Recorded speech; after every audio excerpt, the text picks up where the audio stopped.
En este bloque analizaremos la punibilidad, teniendo en cuenta que las condiciones positivas dan lugar a acciones penales, las condiciones negativas, excusas absolutorias. En cuanto a las modalidades de persecución penal, distinguiremos instancia pública de oficio, instancias públicas dependientes de instancia privada e instancias privadas.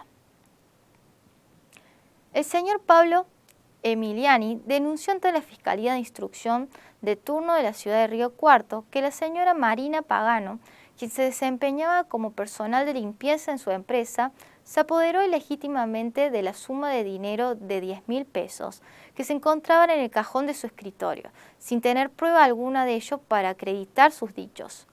Posteriormente, ante tal situación, Marina recurre al registro fílmico de la empresa para aportar pruebas de su inocencia y se observa que quien se apoderó de ello era el hijo del señor Pablo Emiliani. El 17 de abril de 2018, a las 22 horas, el señor Alejandro Gulen, en oportunidad que se encontraba caminando por la calle General Paz de la ciudad de Altagracia, fue atacado por dos individuos no individualizados por la instrucción, quienes conducían una motocicleta. Los mismos le habrían disparado 2 tiros que impactaron en su pecho, provocando su muerte. Claudio expresa que siendo el 19 de marzo del 2022, el señor Pérez José, amigo de la familia, se presentó en su hogar donde habita junto a sus progenitores y tras la ausencia de estos y haciendo uso de fuerza sobre ella, realizó tocamientos en sus zonas íntimas sin su debido consentimiento. Aspectos a tener en cuenta para identificar qué acción penal se trata. En primer lugar, recurrir al Código Penal para identificar qué figura penal se trata. Una vez identificado, recurrir a los artículos que regulan los tipos de acción, es decir, artículos 71 y 73. Observar en la descripción de los hechos cuál es la situación fáctica, qué bien jurídico se encuentra lesionado, quién puede o debe denunciar y qué puede hacer el Estado o no de oficio en virtud de su poder punitivo. A continuación, veremos distintas modalidades de extinción de la persecución penal. Entre ellas encontramos muerte, en el artículo 59, también la amnistía, la prescripción. Además, la renuncia del agraviado, la oblación voluntaria y la suspensión de juicio a prueba, en el artículo 76. En cuanto a la extinción de la acción, Marisa Pagano, tras haber iniciado acciones por calumnias contra Pablo Emiliani por el delito que él mismo le atribuyó sin tener prueba suficiente, desiste de la misma. Pablo tiene una discusión con Pedro y este le proporciona un golpe en la mejilla, generándole lesiones leves. Pablo lo denuncia y Pedro es imputado. Al llegar al juicio, Pedro, junto a su abogado defensor, solicita se suspenda el mismo, ofrece reparo de daños y cumplir con las condiciones que se impongan. Martín había sido imputado en fecha del 10 del 10 del 2018 por el delito de amenazas, habiendo transcurrido el máximo de duración de la pena señalada para el delito, es decir, 2 años conforme al artículo 149 bis. El fiscal de instrucción, en fecha 10 del 11 del 2020, dictó el sobreseimiento por extinción de la acción penal a favor de Martín. Juan, en fecha del 10 del 3 del 2021, había sido imputado por el delito de amenazas calificadas, habiendo sido elevado su causa a juicio. El día 20 del 2 del 2022, su abogado defensor comparece ante el tribunal de juicio y acompaña el acta de función de su defendido.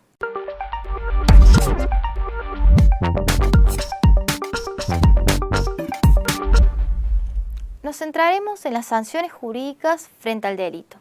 Entre ellas encontramos las penas, medidas de seguridad y reparación. Si las clasificamos según sus especies, pueden ser penas privativas, como la reclusión o prisión, pecuniaria, multa, comiso o decomiso, impeditiva, como la inhabilitación. En cuanto a la clasificación teniendo en cuenta las clases, pueden ser principales o accesorias. Principales, prisión, multa, inhabilitación, y accesorias, inhabilitación y decomiso. Las penas pueden ser perpetuas o temporales, estableciendo mínimos y máximos en estos últimos casos. Además, pueden presentar una principal, donde va a estar sola o alternativa, por ejemplo, prisión o multa, o de forma acumulativa, por ejemplo en el caso de que se diga prisión, multa e inhabilitación. A continuación se describen situaciones fácticas para distinguir de qué tipo de pena se trata a los fines de clasificarlos según lo analizado en el módulo. Francisco Martínez, funcionario público, fue condenado por la excelentísima Cámara del Crimen de 10ª nominación de la ciudad de Córdoba, habiendo sido declarado autor de robo calificado por uso de arma de fuego, de operatividad acreditada, y se le impuso de pena de 10 años de prisión efectiva e inhabilitación para ejercer cargos públicos por el plazo de 15 años. Mariano Medrano fue condenado por la excelentísima Cámara Criminal y Correccional de 2ª nominación de la ciudad de Río Cuarto, habiendo sido declarado autor del delito de homicidio culposo, y se le suspendió el juicio a prueba por el término de 3 años, aplicándose pena de inhabilitación especial para conducir todo tipo de vehículo automotor por el término de 5 años. Pedro Sánchez fue condenado por la excelentísima Cámara del Crimen, siendo declarado autor del delito de homicidio agravado por el vínculo, imponiéndole la pena de prisión perpetua. Karina Capricio fue condenada por la Cámara Criminal y Correccional de 1ª nominación de Río Cuarto, habiendo sido declarada autora del delito de comercialización de estupefacientes, imponiéndose la pena de 4 años de prisión efectiva y la multa de 45 unidades fijas pagaderas en 90 cuotas iguales y consecutivas de 1.500 pesos. Asimismo, se ordenó el decomiso de teléfono celular y dinero, efectos del secuestro.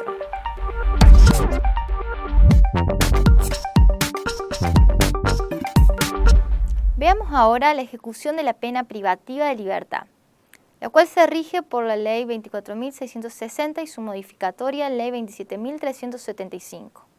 El fin es lograr que el condenado adquiera la capacidad de comprender y respetar la ley en miras a su adecuada reinserción social.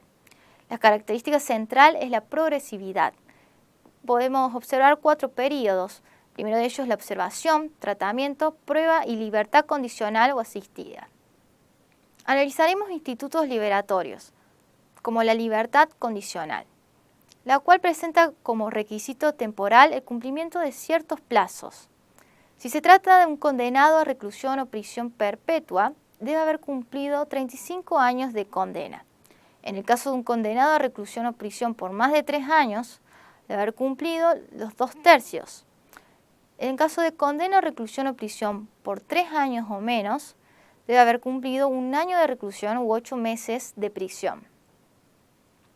En cuanto a los requisitos positivos, debe observar con regularidad los reglamentos carcelarios y podrá obtener la libertad por resolución judicial previo informe de la dirección del establecimiento e informe de peritos que pronostiquen que en forma individualizada y favorable su reinserción social bajo las condiciones que se detallan. En cuanto al requisito negativo, no debe ser reincidente y no encontrarse incluido en los delitos comprendidos en el artículo 14, segundo párrafo del Código Penal. Veamos un caso. Martín fue condenado con pena de prisión de 3 años, prisión efectiva. No es reincidente y fue detenido en fecha del 1/7/2021. Según la redacción del artículo 13 del Código Penal, ¿a qué instituto liberatorio podría acceder? ¿Cuál es la opción correcta? Libertad asistida porque no es reincidente, libertad condicional porque transcurrieron los 8 meses que la ley exige a los fines de acceder al beneficio. Pedro fue condenado a la pena de 8 años de prisión efectiva, habiendo sido declarado reincidente y su cumplimiento total de pena es en el mes de octubre del corriente año. ¿Qué beneficio liberatorio puede solicitar? ¿Cuál es la opción correcta?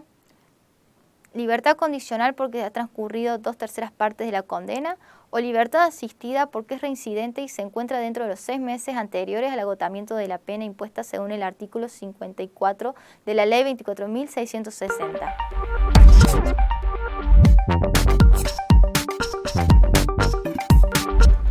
En este bloque analizaremos las medidas de seguridad, que son previstas para personas inimputables adultas. Son medidas de prevención con fines a una recuperación terapéuticas. La Ley de Salud Mental establece que solo puede imponerse una internación por motivos de salud mental ante la comprobada existencia de riesgo cierto e inminente de daño grave para la persona o terceros. La internación debe durar el menor tiempo posible. Analicemos juntos la siguiente jurisprudencia de Ríos Martín sobre el recurso de casación del año 2010.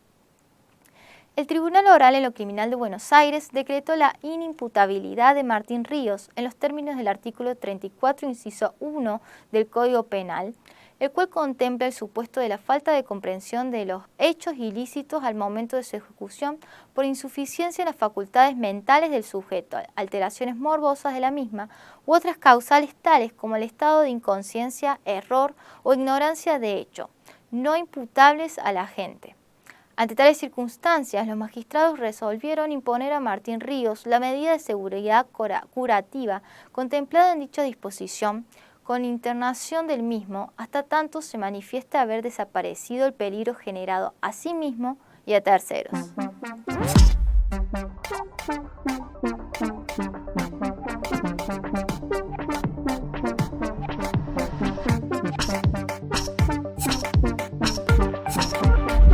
Deberás analizar la situación presentada y decidir como abogado defensor cuál es la mejor estrategia a utilizar. Deberás analizar el instituto de la prescripción de la acción penal. Deberás analizar el instituto de la individualización judicial de la pena y analizar el caso desde el instituto de la acción penal como pretensión punitiva. Aquí te presento algunas claves o tips para el desarrollo de la actividad práctica. Realiza una lectura interpretativa analítica del caso planteado. Identifica sus actores y las acciones desplegadas por ellos. Reconoce las estructuras del delito hasta aquí estudiadas y revisa las lecturas y la bibliografía sugerida del módulo. La situación se presenta como un caso en que Rogelio admite que cometió un delito de daño, cuya escala penal tiene un máximo de 1 año de prisión. Veamos cuáles son las opciones que podría elegir Rogelio. En primer lugar, ocultarse por 2 años hasta que la acción penal prescriba. Es una conducta que le obligaría a estar eludiendo la acción de la justicia por todo ese periodo. Otra opción es negociar con el fiscal un juicio abreviado, que sería otra posibilidad. El inconveniente es que Rogelio sería condenado en un juicio a una pena de prisión, que si bien seguramente será de ejecución condicional, siempre será una condena que lo declarará culpable. En tercer lugar, Rogelio podría confesar su arrepentimiento y la desazón que le provocó el hecho.